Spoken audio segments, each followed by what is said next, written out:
Hello, student. I am Sanjay Misra, okay, teacher, chemistry teacher. I am going to describe about the laws of chemical combination. Why need to laws of chemical combination? Need क्यों हुआ? जरूरत क्यों हुआ? यहाँ question ये था how atoms are combined to each other and why they are combined to each other. Atom एक दूसरे से कॉम्बिनेशन क्यों करता है और कैसे करता है? तो एक एटम दूसरे एटम से कॉम्बिनेशन क्यों करता है? Why one atoms combine to another atom? The answer is to gain stability. One atom combine to another atom. And how they are combined to each other? There are so many scientists try to explain how one atom combined to another atom. In this theory, the laws of chemical combination, the main and first scientist is first of law of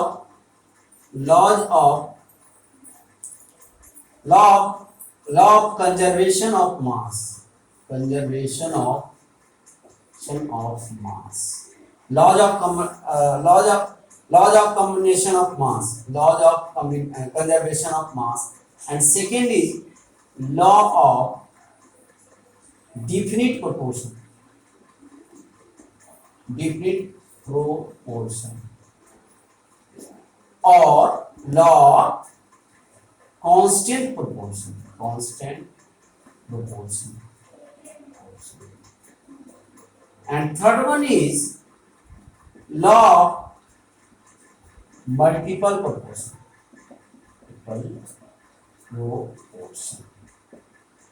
And fourth is law of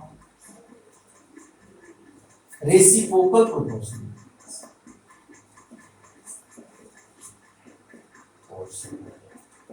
And fifth is Gay-Lussac's law.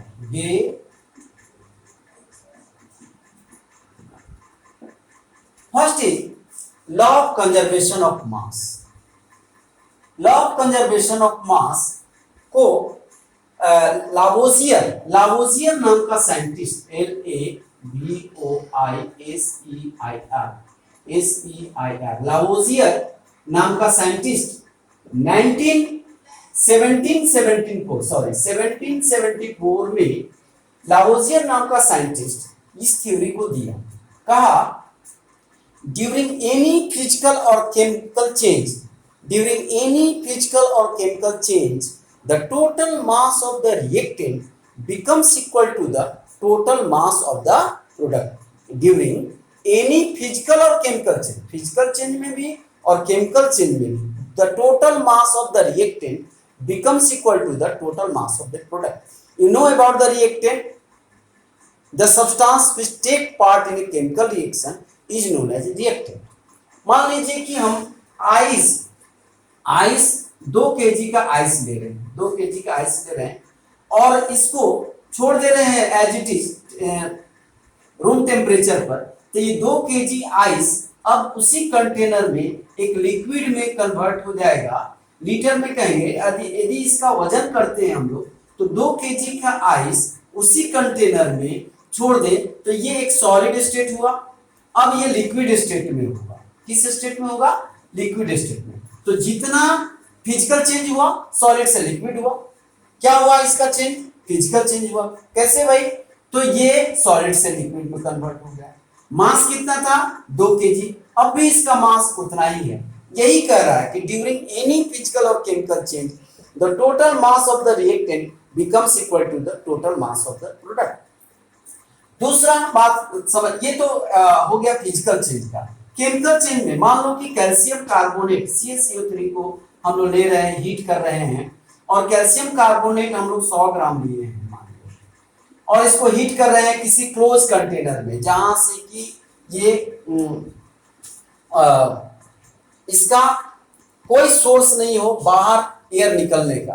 तो हम लोग क्या करेंगे? ये calcium oxide और CO2 से पूरा gas जुड़ा. मान लीजिए कि किसी बल्ब में लेकर के कोई कंटेनर में हीट करें जो कि हम जिसको कि हम विजिबल है, बाहर से भी देख सकते हैं. तो पूरा दिखाई देगा कि कैल्शियम ऑक्साइड नीचे बैठा हुआ और पूरा कंटेनर गैस से भर गया है, अब ये ब्रेक नहीं हो रहा है। मान लीजिए कि ये कितना है, 92 ग्राम कैल्शियम ऑक्साइड है और ये कार्बन डाइऑक्साइड 8 ग्राम है, तो दोनों को यदि जोड़े तो दोनों 100 ग्राम होगा। तो ये कैल्शियम कार्बोनेट जो कि लिए थे ये डिकम्पोज हुआ और कैल्शियम ऑक्साइड और कार्बन डाइऑक्साइड दिया, लेकिन दोनों का मास यदि हम लोग जोड़े तो 100 ग्राम होगा। यही कह रहा है law of conservation of mass during any physical और chemical change, the total mass of the reactant becomes equal to the total mass of the product. इसको ऐसे भी कह सकते हैं, mass can neither be created nor be destroyed. ये न तो बढ़ेगा और न घटेगा, फिक्स्ड होता है। दूसरा है law of different proportion. Law of different proportion जो है ये तुम्हारा प्राउस्ट नाम का साइंटिस्ट 1799 में दिया था। कब दिया था?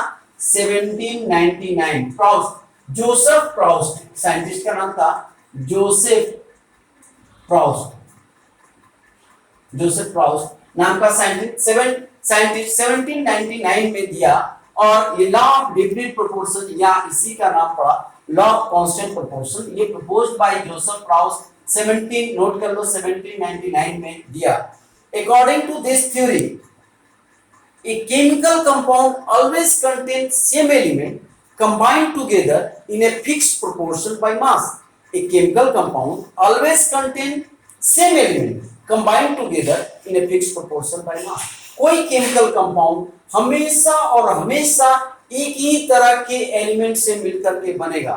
जैसे वाटर हम लोग किसी सोर्स से ले ले, रेन वाटर लें, वेल से ले, रिवर से ले, इंडिया से ले, पाकिस्तान से ले, अमेरिका से ले, चाइना से ले, रामगढ़ से ले या धनबाद से ले, कहीं का वाटर हम लोग ले ले सैंपल के रूप में और उसका चेक करेंगे तो उसका कॉम्बिनेशन हमेशा हाइड्रोजन और ऑक्सीजन का ही होगा, जिसमें कि हाइड्रोजन का मास 1 होता है, 1 × 2 × 16, 2 × 16 कट करेंगे तो 1:8, हमेशा 1:8 ही के रेशियो में लेंगे तब ही वाटर बनेगा, और किसी भी सोर्स से लेंगे तब भी हमको वाटर ही बनेगा, दूसरा कोई कंपाउंड नहीं बनेगा, और इसका हमेशा फॉर्मूला H2O ही होगा।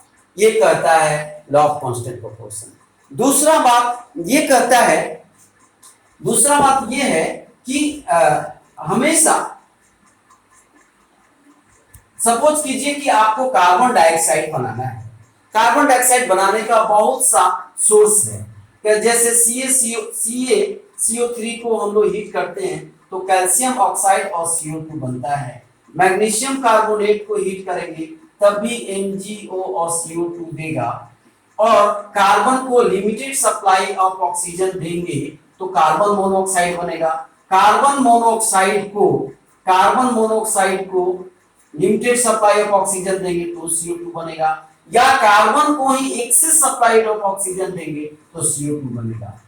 तो देखो, कार्बन डाइऑक्साइड बनाने का एक सोर्स, 2 सोर्स, 3 सोर्स और 4 सोर्स से हम लोग कार्बन डाइऑक्साइड बना रहे हैं, लेकिन प्रत्येक सोर्स में कार्बन का एटॉमिक मास 12 होता है और ऑक्सीजन का 32, कट करेंगे तो 3:8 के रेशियो में होगा। कोई भी सोर्स में हम लोग इसका परसेंटेज देखेंगे तो रेसिप्रोकल देखेंगे तो 3:8 के रेशियो में होगा, तभी कार्बन डाइऑक्साइड बनेगा, अदरवाइज नहीं बनेगा। यही कहता है लॉ ऑफ डिफरेंट प्रोपोर्शन। चौथा है लॉ ऑफ मल्टीपल प्रोपोर्शन। तीसरा है law of multiple proportion. Law of multiple proportion क्या कहता है?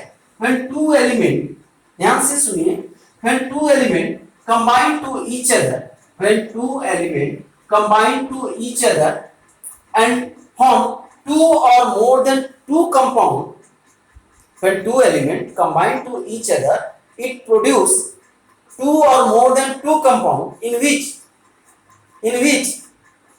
the masses of one of the element is combined with fixed mass of the other bear a simple whole number ratio. When two elements combine to each other, it produces two or more than two compounds. Then the masses of one element which combined with fixed mass of the other bear a simple whole number ratio. नहीं समझ में आया? इसको example से समझने का प्रयास करो। कहता है दो या दो से अधिक एलिमेंट आपस में कॉम्बिनेशन करेगा। सपोज करो कार्बन और ऑक्सीजन हम लोग लेते हैं, ये कार्बन और ऑक्सीजन आपस में रिएक्शन करके क्या बनाएगा? कार्बन मोनोऑक्साइड भी बनाएगा और कार्बन डाइऑक्साइड भी बनाएगा। अब हम लोग सोचेंगे in formation of CO 12 parts by mass of carbon combined with 16 parts by mass of oxygen. Another compound in CO2 12 parts by mass of carbon combined with